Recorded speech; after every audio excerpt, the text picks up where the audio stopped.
Welcome to Rick's Europe. My name is Peter Kleppe, and today I have as my guest Glen Hodgson. Glen is with the Swedish think tank Free Trade Europa. So welcome, Glen.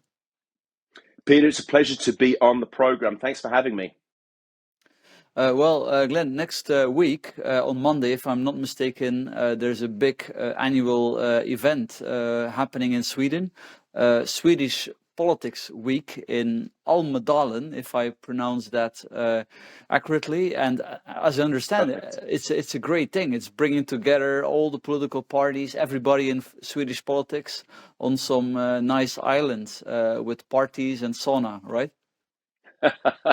Something like that. Yeah, it is. It's bringing together the political parties, but increasingly civil society, companies, organizations who are part of this to discuss the political issues of the day.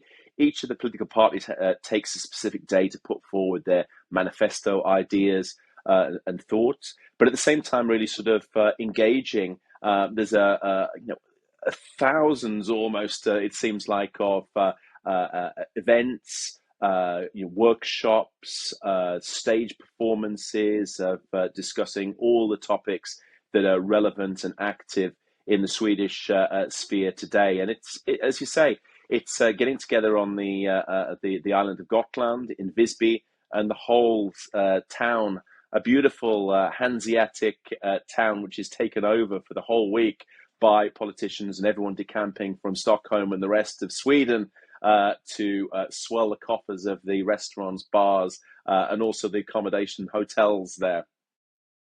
That is so nice. And are people from different political backgrounds really then let's say meeting each other a lot more than otherwise, or do they still stick with their own tribe? I think there is generally this idea of sticking with the tribe, but increasingly the people do actually get together. They go to the events, they'll have a glass of rosé wine and actually discuss amongst themselves. The whole idea is it's being very, very informal as well, Peter. So, no suits, no ties. It's a really a holiday island setting, and people to discuss a little bit about what the topics are going to be, but also in this informal setting, in a nice environment. And traditionally, it was a bit more off the agenda, but now, of course, there's a big media presence there. Every movement, every word that's being said is recorded. So there's more of a spotlight on it, and it increasingly seems to be bigger and bigger every year. Okay, so tell me, European Parliament elections. What was the outcome in Sweden? So in Sweden, we saw the not really much of a big change. We saw the right and left being able to sort of maintain their position, and also with that we have the Christian Democrats and the Moderate Party making up the centre-right EPP element, and also for the Sweden Democrats and the who are part of the ECR group. Maintaining a good position, growing in terms of the seats that they've got there. So it's kind of an even spread in terms of the representation there as well. But I think it's a little bit skewed in terms of the way the voting system works, because in Sweden there is much more of a focus on issues now of the gang violence, the immigration issues, and also thinking more and more about what is good for Sweden. High time that these things are actually sort of thought out in more constructive ways, as opposed to not dealing with any of the sensitive or difficult issues for fear of causing problems or upsetting any specific groups. And you mentioned that Almedalen, if I understand well, is in Gotland. I didn't know that. Now, Gotland is strategically very important island, right? And especially, I think, with the increased Russian threat, it seems to be in the news lately a lot more. So could you tell, is Russia a big topic as well in Swedish politics right now? It's a huge topic. I mean, we've got sort of the defense mechanism, and also the fact that Gotland at the moment, being in the middle of the Baltic Sea, is very close to Russia, and it's a key strategic point. We also see now sort of the more focus on the military engagement. really sort of ramping up in terms of the defense industry, focusing on this. For a time, it was kind of forgotten as, oh, do we really need that now? But the focus on defense, supporting the region, but also supporting Ukraine very, very strongly is something. The anti-Russian feeling is across the board, something that's there, both in terms of the humanitarian aid, but also the financial and military assistance. Mm. And there's a debate in Sweden about the sanctions as well. Yeah. Well, this is a big issue, and I think there's something that we need to sort of look at in more detail. I think that, quite rightly, we need to support Ukraine against Russia, but we're seeing this threat of sanctions on aluminium, which is almost just a PR exercise. It seems like a bad policy move from our perspective. All it's going to do is really harm Sweden without doing anything for Russia. Particularly this, we see more and more, Peter, as you well know, this virtue signaling as opposed to actually doing any real sort of policy initiatives. And this will be something that will really affect Sweden, but also the EU. If we have this aluminium inputs and imports stopped, the smelting plant in Sundsvall will close. 5 to 1,000 direct jobs, probably 5,000 indirectly, but more importantly, this critical impact on the automotive sector, on the manufacturing sector, and also the construction sector here in Sweden, but across Europe, which will be affected.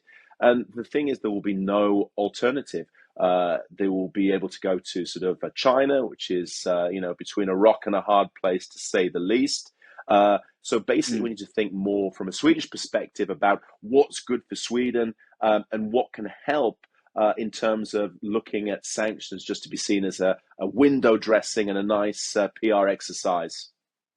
I mean, it's really something that I think we should discuss a lot more, because there's some kind of, unspoken assumption that sanctions are ultimately good for Ukraine, so that sanctions on Russia. But then, frankly, if you look at it, is that the case? Yes, the weapon deliveries are clearly good for Ukraine. They have effectively helped Ukraine. I mean, I think even the greatest proponent of sanctions will have to admit that there's very little evidence that this has prevented Russia in any way, that it has, slowed down the Russian aggression in any way, I think. I mean, we're now delivering, fighter planes to Ukraine. Even Argentina, or friend Milei, is sending some fighter planes to Ukraine, and so far so good. Our idea was, let's help Ukraine without ending up in a direct war with Russia ourselves. And maybe in 10 years we'll say, oh, we were not prudent enough. But at least for now, we're not in a conflict with Russia, and we are helping Ukraine defend itself. But that's thanks to the arms deliveries, not all these sanctions, let alone what they have just tried to decide at the G7. Not exactly the use of the frozen Russian assets. I mean, shouldn't we also think a lot more whether that's intelligent, because it may undermine the confidence in the Western property rights that are attracting assets from all across the world. Completely right, Peter. And I think we need to sort of look at this, really what precedent are we setting for the future, not just to be sort of seen to be doing something now. And I think that, really, if we talk about sanctions, we should be looking at the really more important things. You said about sort of the military piece there, but also the disinformation campaign, which is very successful out of Russia. We should be looking at that and how sanctions can be put in place to really hurt that, really have an impact there. That will be far better than looking at these very bizarre and tangential at best industries, while putting sanctions in place will just hurt us as Swedes or as Europeans more than the Russians and the Russian war machine. Yeah, when it comes to propaganda, the Soviets were already very good with propaganda operations in the West. I think they once blamed the AIDS virus on the United States. I completely agree there. If there's something to focus on, it's more on this rather than trying the same thing all over again that failed against Iran, Iraq, Cuba, Venezuela, South Africa, and expecting different results. Well, you're right, Peter. I think that they always say that definition of madness is trying to do the same thing over and over again, expecting different results. And I think this would be something that politicians and decision makers should take to heart.